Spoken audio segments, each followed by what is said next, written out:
Hello and welcome to An Old Man Watches, and today I'm going to be talking about the 1966 science fiction movie Fantastic Voyage. And this film is set at the height of the Cold War, because it was in fact the height of the Cold War. And both the West and the Soviet bloc have developed technology that allows them to temporarily shrink matter to a fraction of its normal size. As our protagonist is told when he's inducted into this secret, we can put an army on a teaspoon, but only for an hour.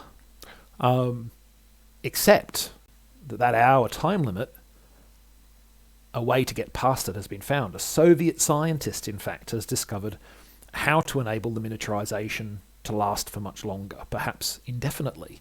And he's defected to the West. Yay!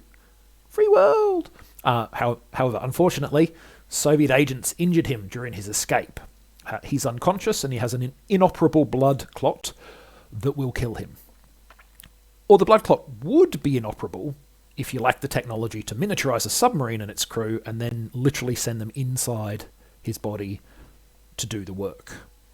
A medical team is assembled for just this purpose, including the only doctor capable of performing such a delicate operation from right inside the body. However, there are some doubts about that doctor's loyalty to the West, and so the agent who brought the Soviet scientist in his escape from the Soviet bloc is assigned to the mission to provide security, and also to be the outsider who needs everything explained to him, so that the audience can get their daily dose of exposition, and the film can explain stuff to you. And of course, that entire mission is going to need to be done on a 60-minute timer. After all, they don't know how to fix the time restriction yet, and if the mission doesn't succeed, they might never learn. So Fantastic Voyage was a prestige project for Fox Studios, which announced that it would be the most expensive science fiction ever made. Though with a budget of $5 million US dollars, it was still only a third the cost of that year's most expensive release, the 3-hour epic drama Hawaii. But it was a big investment in a science fiction film, which did not generally form a huge part of the big budget end of the market at this time. Fox even went so far as to hire renowned science fiction author and notorious sex pest Isaac Asimov to write the novelization of the film, on the basis that connecting the movie with the well-known author would give it more clout.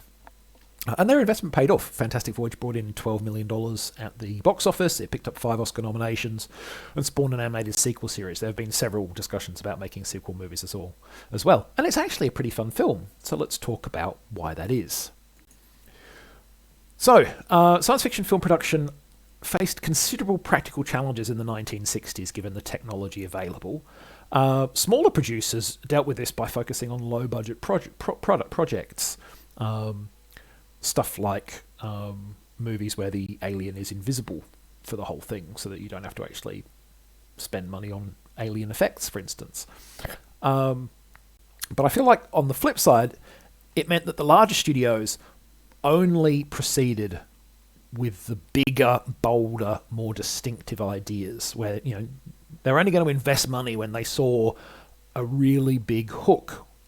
Something that was really going to grab audiences. Planet of the Apes, Voyage to the Bottom of the Sea, this film.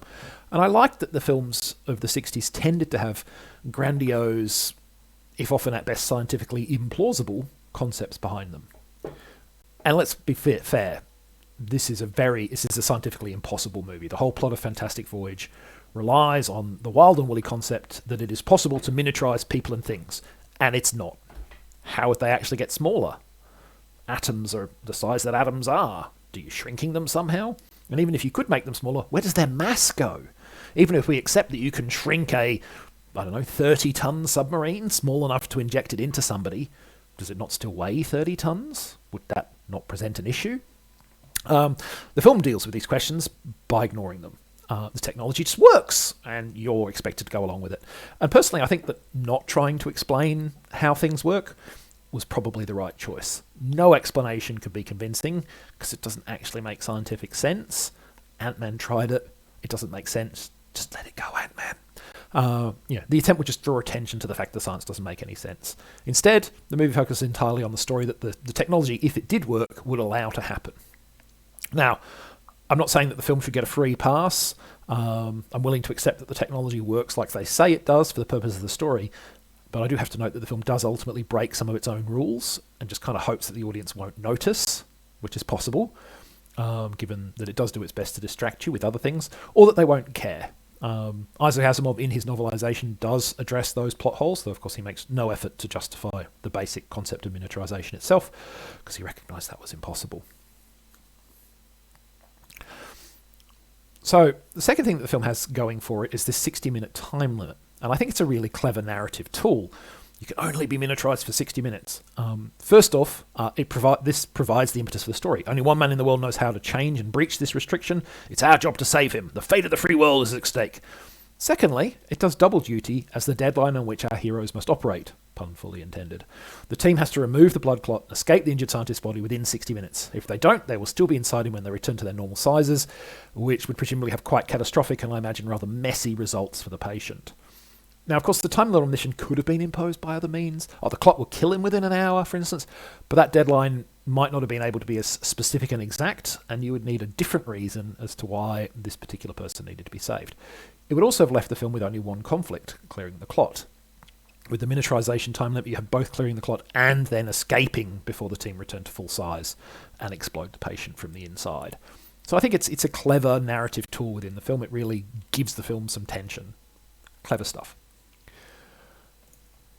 So this film was, as I mentioned, nominated for 5 Oscars. It won 2, Best Art Direction, Colour, and Best Special Effects, and I think it definitely deserves those accolades. The script called for the miniaturized submarine and its crew to travel through a variety of distinctive different parts of the body, arteries, the heart, the brain, and so on, and each of these had to be built as sets that were to scale with the human character's supposed miniature size.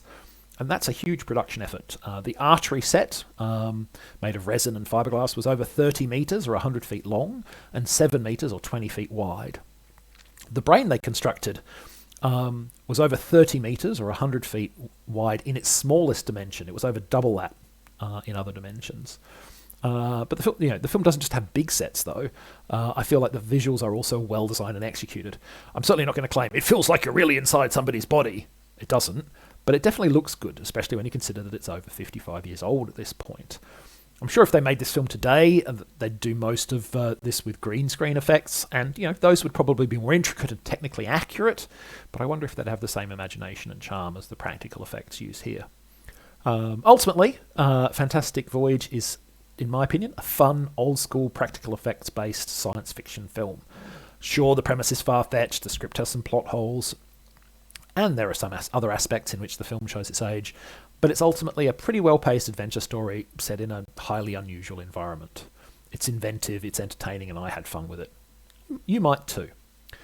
So that's Fantastic Voyage. Next time, the hugely stylish, hugely stupid action film from 2006, 300. But that's next time. Until then, thanks for watching this video, and I hope you enjoyed it.